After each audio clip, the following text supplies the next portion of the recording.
আসসালামু আলাইকুম।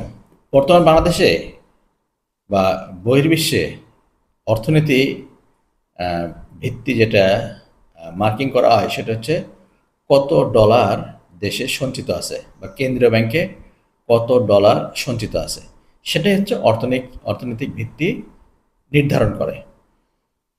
কিন্তু এই অর্থনৈতিক ভিত্তি যে ডলারের উপর নির্ধারণ করা হয়, ডলারটা কি?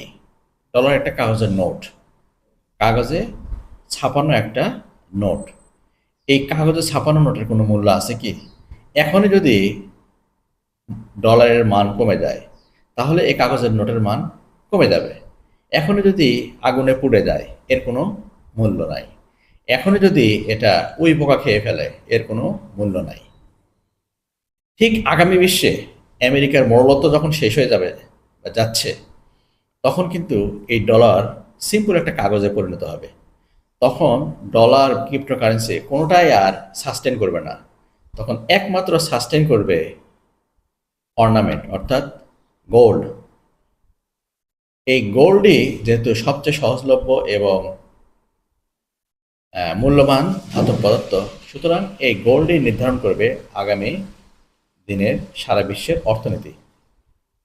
আপনি বাংলাদেশের অধিবাসী হিসেবে বা যে কোনো দেশের অধিবাসী হিসেবে যদি আপনার সিকিউরিটি চিন্তা করতে চান, তাহলে টাকা বা কাগজের টাকা বা ডলার সঞ্চয় করার চেষ্টা করবেন না।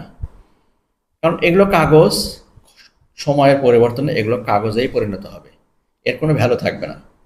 অথচ আপনি যদি এই কাগজের নোট সংগ্রহ না করে, এগুলো গচ্ছিত না করে যদি স্বর্ণ গচ্ছিত করেন, যদি স্বর্ণালঙ্কার গচ্ছিত করেন, তাহলে কিন্তু আগামী দিনে যে কোনো ক্রাইসিস মোমেন্টে এই গচ্ছিত স্বর্ণ আপনার অবলম্বন হয়ে দাঁড়াবে। আপনার ব্যক্তিগত অর্থনীতি, আপনার দেশীয় অর্থনীতি বা সামাজিক অর্থনীতি যেটাই বলেন না কেন, সেটাই শক্তিশালী হবে যদি আপনার কাছে গোল্ড সঞ্চিত থাকে। সুতরাং টাকা পয়সা বা ডলার, কাগজের নোট সঞ্চয় না করে এখনই চেষ্টা করেন আগামী দিনে সাস্টেন করার জন্য গোল্ড সঞ্চিত করার।